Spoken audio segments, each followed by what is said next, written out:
Breaking news. Argentina's monthly inflation rate took a nosedive in April 2024, hitting single digits for the first time in 6 months. No importa, lo importante es que haga los goles ahora. Y a la inflación le estamos ganando, quédese tranquilo.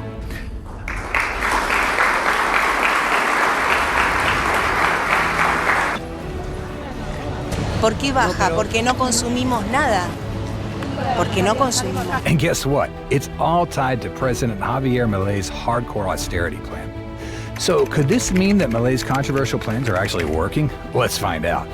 In April 2024, the Argentine Government Statistics Agency reported a rise in prices at a rate of 8.8%, down from a monthly rate of 11% in March and well below a peak of 25% in December of the previous year when Milei became president, with a mission to combat Argentina's dizzying inflation, which is among the highest in the world. A new strategy, Milei's fiscal and monetary policy approaches. It's no news that Latin America's third largest economy, after Brazil and Mexico, faces significant economic challenges. This is why the country's president put in place the austerity program with the aim of fixing the country's troubled economy. Interestingly, experts believe that this is one of the biggest austerity programs ever implemented in Argentina's history, with spending cuts in very sensitive areas and layoffs that are increasing by the day. Worse still, the unemployment rate is expected to reach 8% soon from 6.8%. And public works, an important driver of Argentina's economy, have been halted by the current administration with more than 50,000 jobs lost. Yet according to Milei, the measures are necessary to put Argentina on the path toward economic recovery, growth and development following the government of his predecessor, Alberto Fernandez. It appears Milei is not alone, as the International Monetary Fund, which has been quite unpopular in Argentina in past years, has openly supported and defended Milei's policies. In fact, the International Monetary Fund, which is also Argentina's biggest creditor, agreed to release the next batch of loans due under a bailout program, endorsing government austerity measures.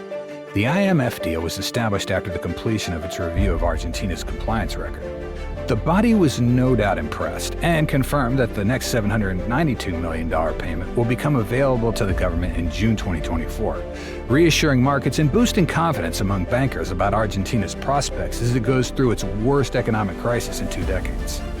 And even though in March, Argentina's annual inflation rate reached 287%, making it among the highest in the world, deepening poverty and spurring strikes and protests, the IMF still praised President Javier Milei's libertarian government for a number of economic successes. Argentina's first quarterly fiscal surplus in 16 years, falling monthly inflation, and surging sovereign bond price. So to salvage the economy, Milei has slashed public sector wages, eliminated thousands of state jobs, frozen public works projects, and cut subsidies. He's also devalued the nose-diving peso currency by over 50%, helping it stabilize, even though it caused the prices of basic goods to skyrocket. Austerity measures are working, the harsh truth. Even though this is brutal for Argentina's poor and middle classes, it cannot be denied that the market-friendly overhaul has resulted in faster than anticipated progress in restoring macroeconomic stability and bringing the program firmly back on track. In fact, the IMF now thanks the Argentine authorities for the decisive implementation of their stabilization plan. This praise no doubt marks a dramatic turnaround from the past 6 decades during which Argentine politicians showed little interest in enacting reforms stipulated as part of borrowing agreements. Previous left-leaning governments fell far short of IMF targets and relied on central bank money printing to finance treasury spending, pushing the country's IMF program to a breaking point. The IMF clearly doesn't think the austerity measures are harmful, and neither does Milei. In an interview, Argentina's President Javier Milei downright denied that it is ordinary Argentines who are paying for his radical austerity measures. Instead, he's insisted that the political class was paying for his huge cuts, not the people. But thankfully, inflation is now starting to fall after it initially soared when he took office back in December, but it remains the highest in the world annually. Yet the president's critics argue that millions of Argentines are paying the price for his austerity program. This is because less than a year after being sworn in as president, he's slashed public sector jobs, energy and transport subsidies, and the value of the currency, so people's money is worth less than it was. But as far as economics is concerned, Milei has made cutting inflation, which stands at 287% annually, his major priority, arguing that the most regressive tax that most afflicts people is inflation. However, many of his policies have caused prices to rise in the short term, at a time when salaries and pensions are not keeping up with inflation.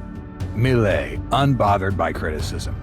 This does not bother President Milei, as he celebrates the fact that his administration has managed to lower spending to a level below tax income for the first time since 2008. When asked what he would say to salary earners and pensioners who are struggling, he argued that he can't make a macroeconomic evaluation based on the situation of an individual. He also claims that people are being influenced by information spread by the rotten mass media and journalists, whom he described as serial liars. When it was put to him that the information that people had access to were prices on shelves, such as the price of milk, which has doubled since he took office, he argued that economics should not be done based on the price of an individual asset. He defended his policies to the BBC, saying that there's no magic. Real life needs time.